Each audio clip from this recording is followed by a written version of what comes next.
O Senhor esteja convosco. Proclamação do Evangelho de Jesus Cristo, segundo São Mateus. Glória a vós, Senhor. Naquele tempo, os fariseus fizeram um plano para apanhar Jesus em alguma palavra.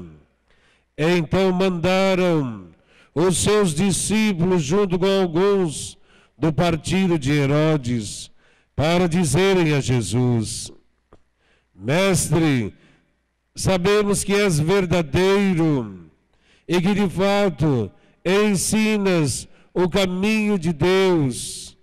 Não te deixas influenciar pela opinião dos outros, pois não julgas o homem pelas aparências. Dize-nos, pois, o que pensas? É lícito ou não pagar imposto a César? Jesus percebeu a maldade deles e disse: Hipócritas, por que me preparais uma armadilha? Mostrai-me a moeda do imposto. Trouxeram-lhe então a moeda, e Jesus disse: De quem é a figura e a inscrição desta moeda? Eles responderam: De César. Jesus então lhes disse: Dai, pois, a César o que é de César, e a Deus o que é de Deus. Palavra da salvação. Glória a vós, Senhor. Que as palavras do Santo Evangelho perdoem os nossos pecados. Amém.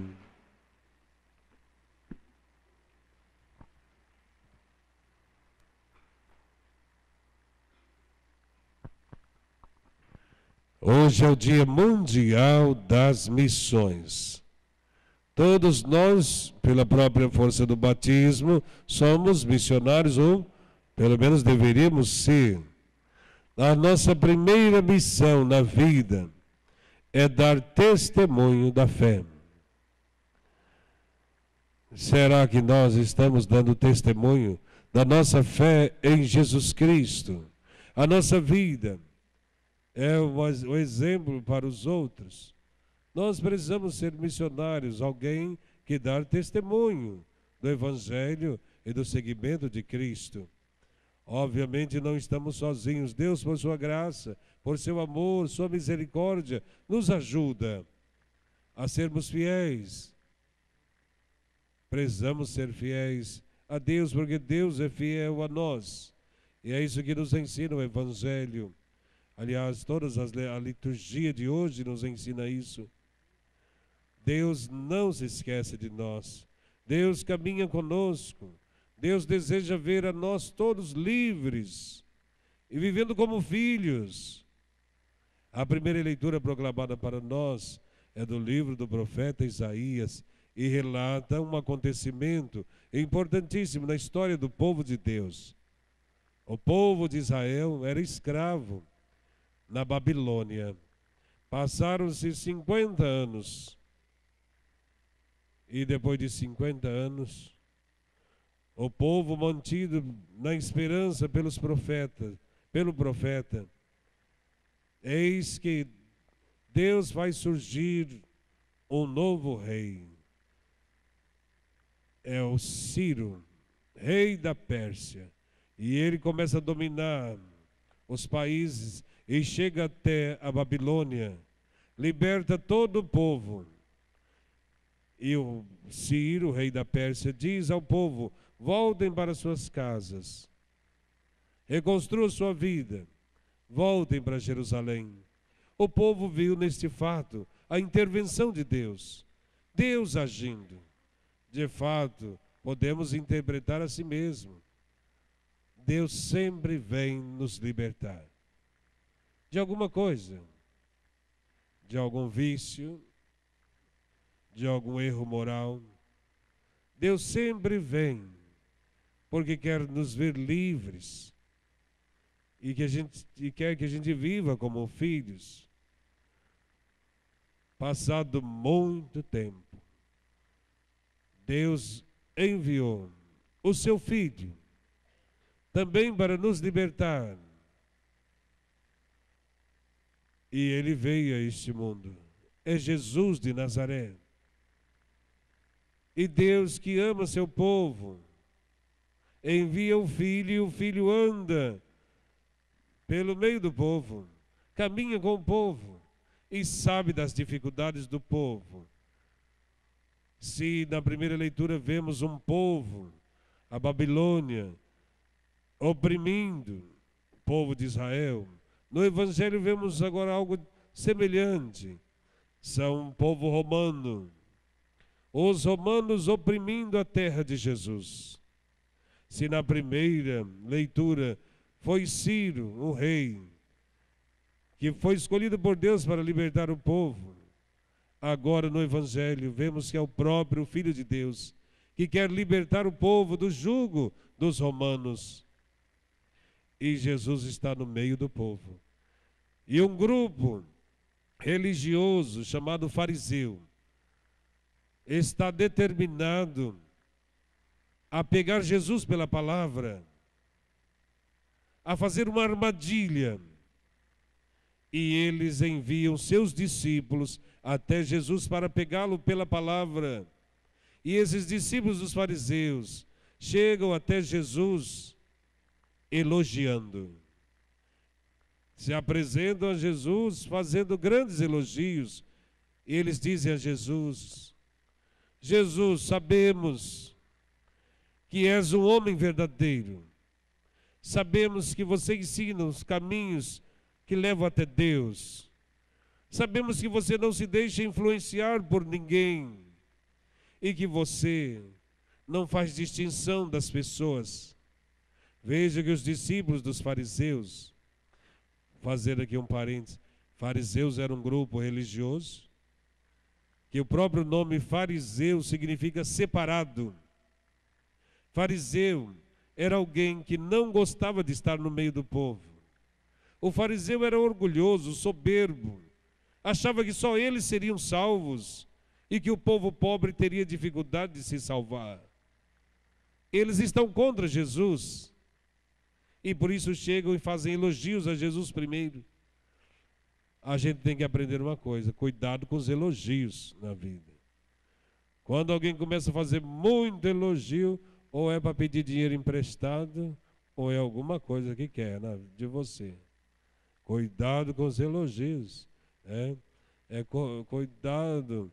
E começa a fazer elogios a Jesus para depois pegá-lo pela palavra.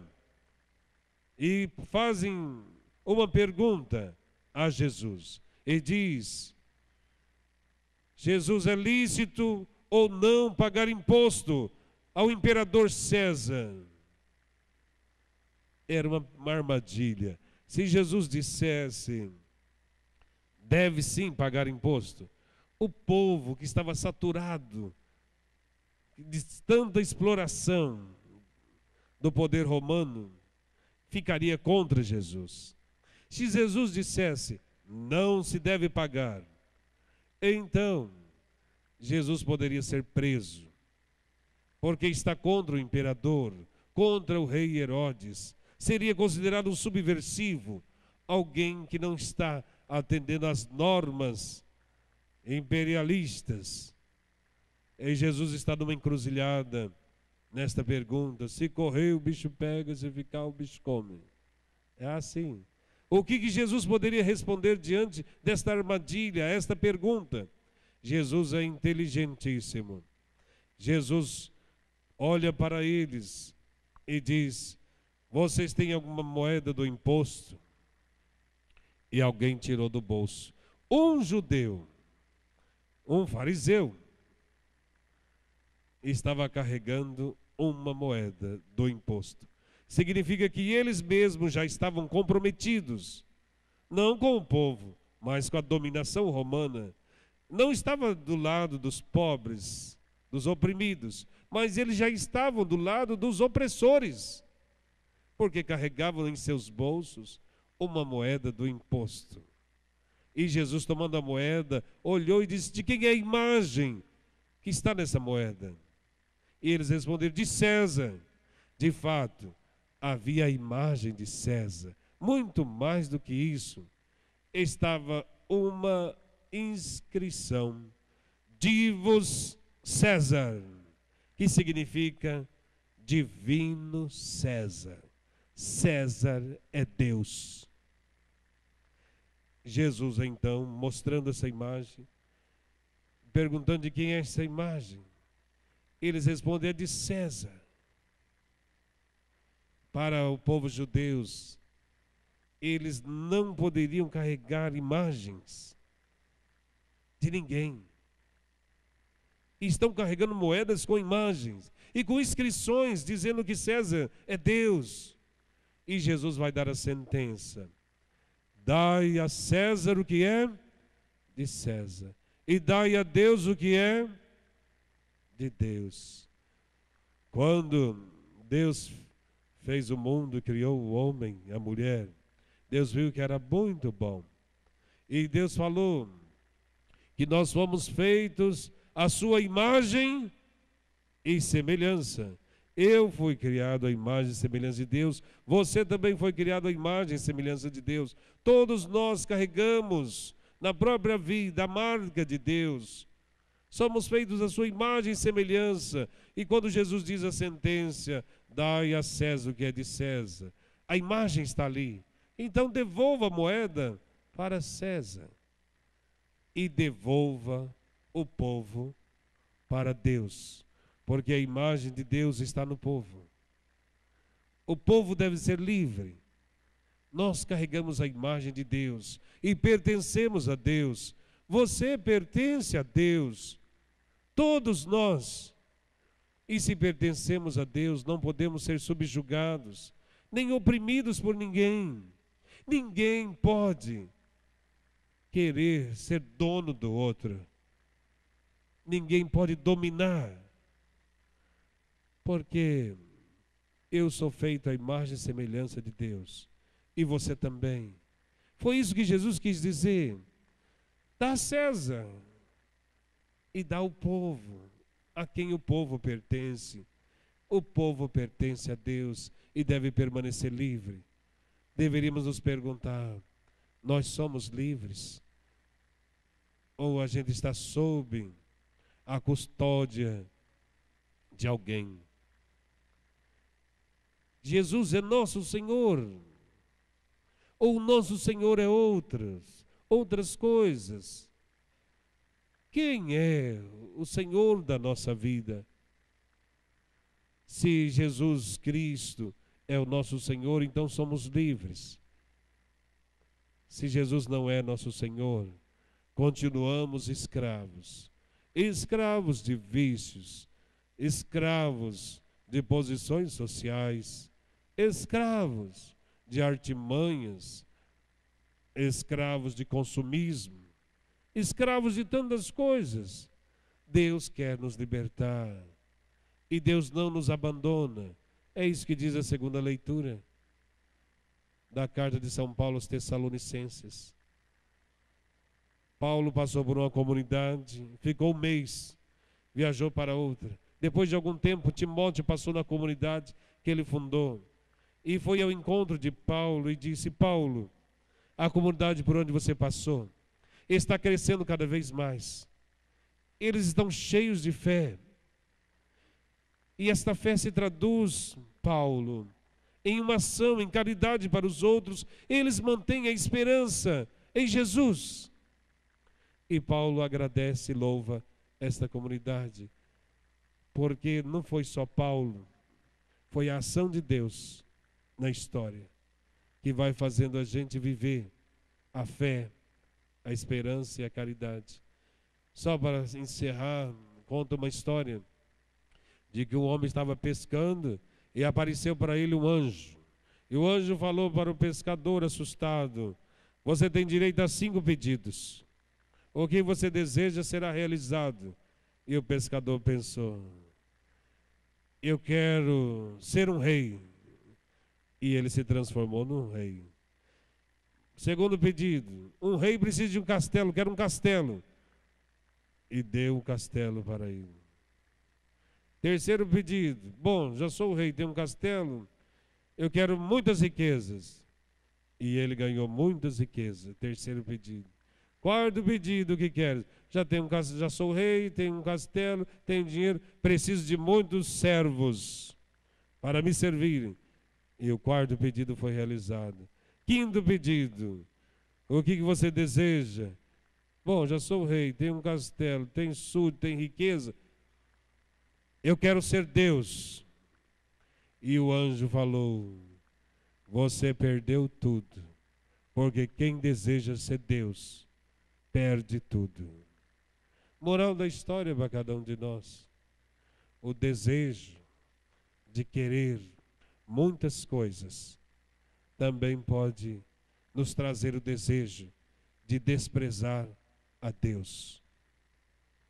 E quem deseja ser Deus e dominar sobre os outros, perde tudo.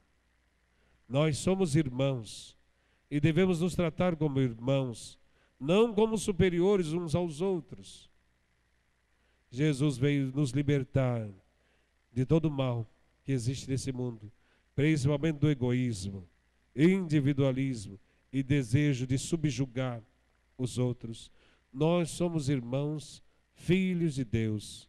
Louvado seja nosso Senhor Jesus Cristo, para sempre seja louvado. Creio em Deus Pai Todo-Poderoso, Criador do céu e da terra, e em Jesus Cristo, seu único Filho, nosso Senhor, que foi concebido pelo poder do Espírito Santo, nasceu da Virgem Maria, padeceu sobre Pôncio Pilatos, foi crucificado, morto e sepultado, desceu à mansão dos mortos, ressuscitou ao terceiro dia, subiu aos céus, está sentado à direita de Deus Pai Todo-Poderoso, onde há de vir julgar os vivos e os mortos. Creio no Espírito Santo, na Santa Igreja Católica, na comunhão dos santos, na remissão dos pecados, na ressurreição da carne, na vida eterna.